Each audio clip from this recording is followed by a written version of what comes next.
बचपन से यही सुनते आए हैं, सब कुछ भगवान की मर्जी से होता है। जब कुछ अच्छा होता है तो कहते हैं भगवान ने दिया, और जब बुरा होता है तो कहते हैं भगवान ने परीक्षा ली। लेकिन क्या कभी आपने सोचा, अगर सब कुछ भगवान ही कर रहा है तो फिर आपके कर्मों का क्या मतलब है?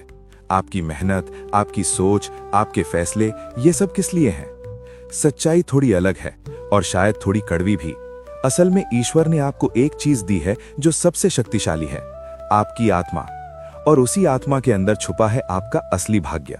आपकी आत्मा सिर्फ एक ऊर्जा नहीं है, ये एक रिकॉर्ड है आपके हर जन्म का, हर कर्म का, हर भावना का। जो आपने पिछले जन्मों में किया, जो आपने महसूस किया, जो अधूरा छोड़ दिया, वो सब आपकी आत्मा में जमा है।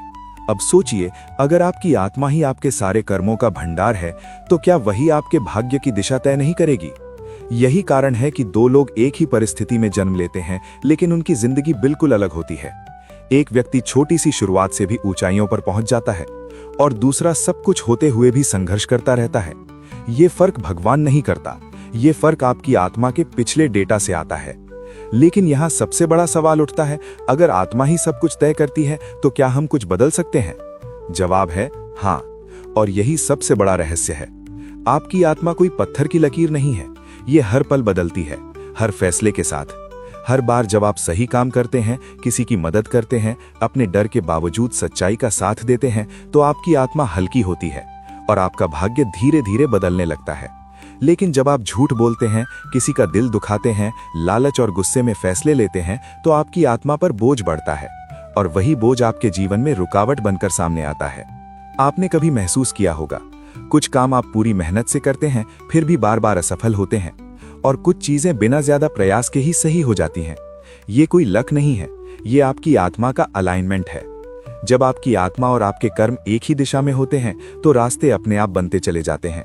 लेकिन जब आपकी आत्मा कुछ और चाहती है और आप कुछ और कर रहे होते हैं तो जिंदगी आपको बार बार रोकती है, गिराती है, ताकि आप सही रास्ते पर लौट सकें। और यही वो जगह है जहां लोग गलत समझ जाते हैं।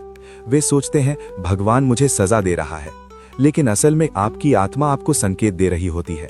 संकेत कि ये रास्ता तुम्हारे लिए नहीं है, ये फैसला तुम्हें आगे नहीं ले जाएगा, रुको और खुद को समझो।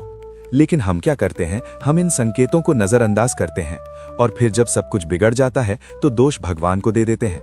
सच्चाई ये है, ईश्वर रास्ता दिखा सकता है, लेकिन उस पर चलने या ना चलने का फैसला आपकी आत्मा और आपका मन करता है।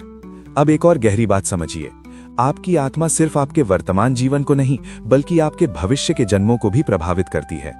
जो आप आज कर रहे हैं वही आपकी आत्मा में जुड़ रहा है और वही आगे चलकर आपका भाग्य बनेगा। यानी अगर आज आप अपने कर्म सुधार लेते हैं, अपनी सोच को सकारात्मक बनाते हैं, अपने अंदर की आवाज को सुनना शुरू करते हैं, तो आप सिर्फ अपनी वर्तमान जिंदगी ही नहीं, बल्कि आने वाले जन्मों को भी बदल सकते हैं।